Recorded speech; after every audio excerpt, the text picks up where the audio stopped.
And how did the Department of Corrections approve the transfer here? Well, Tremaine is one of the 44 male-born individuals that has been successful in transferring into the women's facilities.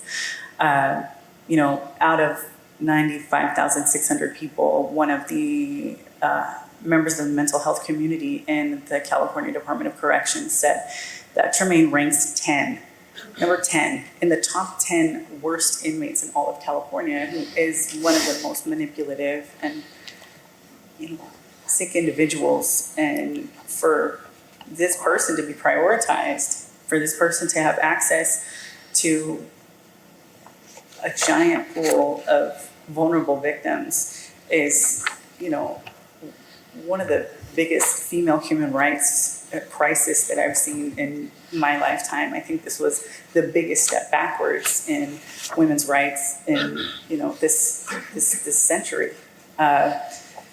Tremaine was able, when Tremaine did gain access, I knew that it was going to be a really big problem. I work with a lot of women. I'm in contact with a couple hundred women on a very regular basis. And immediately the abusive relationship started that put women really back into the nexus of their crimes. This is exactly what I warn people about. These are women who are already broken and beaten and battered, and you're putting them right back into the original fears that got them there in the first place. So what's happening is there's mass symptoms of complex PTSD throughout the entire population because they're living in the same fears, and they're valid fears. They've had to watch their peers be battered. They had to watch someone be beaten until she miscarried. There are pregnancies. There are 16 pregnancies in the state of California, and this individual was responsible for a few. There are babies being born in custody.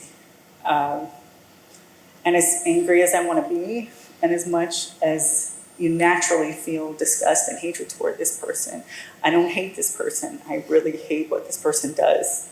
And what I'm really angry about is that the states, the federal government, the legislators are facilitating these behaviors. They're co-defendants in these crimes against women because they're allowing this with the legislation. There are no guardrails. There are no safety nets for these women to fall back on. There is no other requirement besides self-identification in order to qualify for a transfer.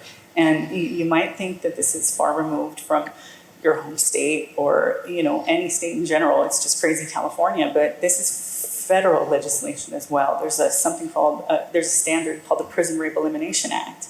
And within this set of standards that's for all of our prison facilities in the United States of America, it allows for gender identity to be prioritized over all else. This is prioritized above anything else, above the safety of women, above the safety of even the rapist. And it's taken a long time to get here, but my advocacy does extend to them as well.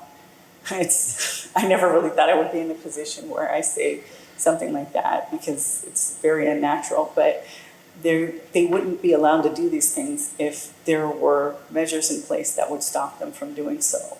And it's not really complicated. It's pretty obvious to me. So I've been working with the Judiciary Committee trying to get some federal legislation in place to protect everybody involved because everyone's losing in this situation. Just like with the sports, in medicine, in the carceral system, everyone is losing. There are no winners in this at all.